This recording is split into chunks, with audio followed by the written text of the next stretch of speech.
and welcome to another segment of Things to Do for the Week here in Miami. We're going to take a look at the Miami New Times calendar because they always have some interesting selects instead of jumping from different resources. Today we're going to try it this way. So we have something interesting, Voyage to Vietnam. Since Monday the 8th is actually Chinese New Year, I figured I'd pick something Asian for the first thing. So it says, discover Voyage to Vietnam, celebrating the Tet Festival with the whole family at the Miami Children's Museum, which is right off of 395, where you see all the beautiful cruise ships and the beautiful water and the beautiful mansions on the south side. Wait, the cruise ships are on the south side and the beautiful mansions are on the north side. And the causeway is called the MacArthur Causeway. The entrance is $18 for adults and for children, and $14 for Florida residents, and free for children under 1 year. So it should be something quite interesting. I haven't seen the Voyage to Vietnam myself, so I think that would be wonderful. And that's actually daily until May the 8th. For Tuesday is, I love this visual imagery, the Iva Georgieva. Probably pronouncing it incorrectly. It's art at the Frederick Snitzer Gallery, and the address, as you see here, is 1540 Northeast Miami Court in Miami, and it says, chaos is something we largely try to avoid in life. Perhaps that's why disorder is so arresting.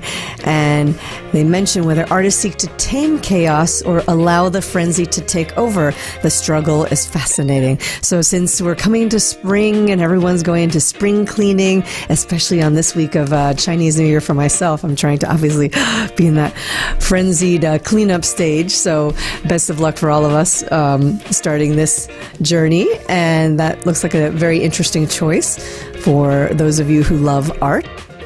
On Wednesday, one of the places I selected is Deering Estates Night Hike. If you've never been to Deering Estates, it's around the Cutler Bay area. It's actually in Perrine. It's very far south, but it's on the water. It's a beautiful, huge villa estate that they use for lots of functions or weddings. I've been there for all different types of occasions.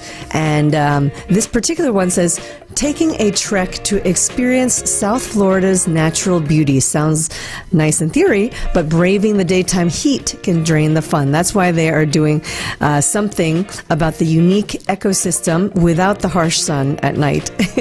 So the Deering Estate offers visitors a rare opportunity to look at the flora and fauna at night.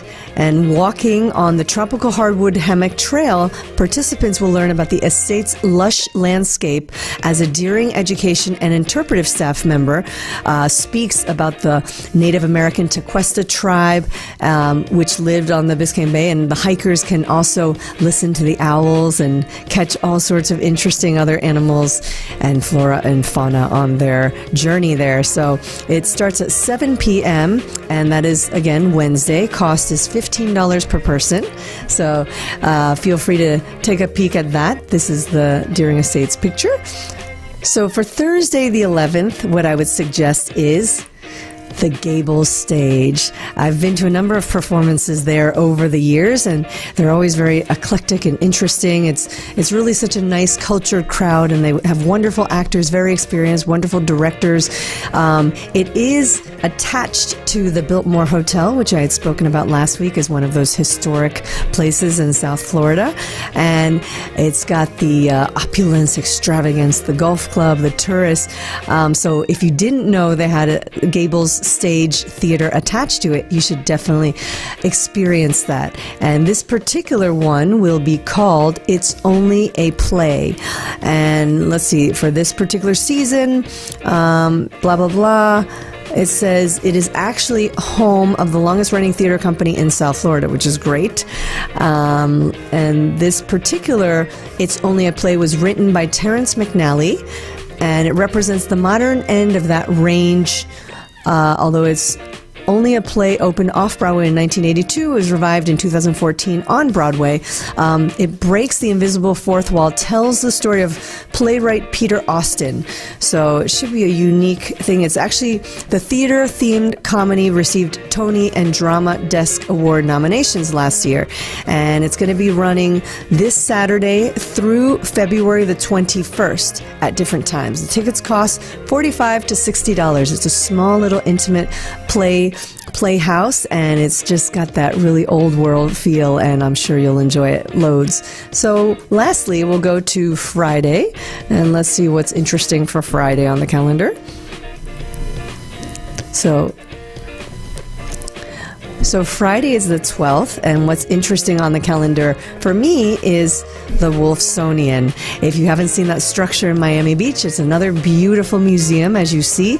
FIU honors college students, and they present a staged reading of Charles Dickens' ghost story, The Signal Man.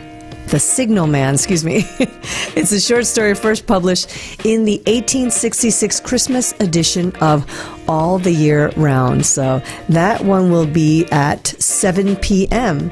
So if you want to experience something different and cultural, I would suggest checking out the Wolfsonian. Beautiful museum on the inside. So thank you again. Have a wonderful week, everyone, and talk to you all soon.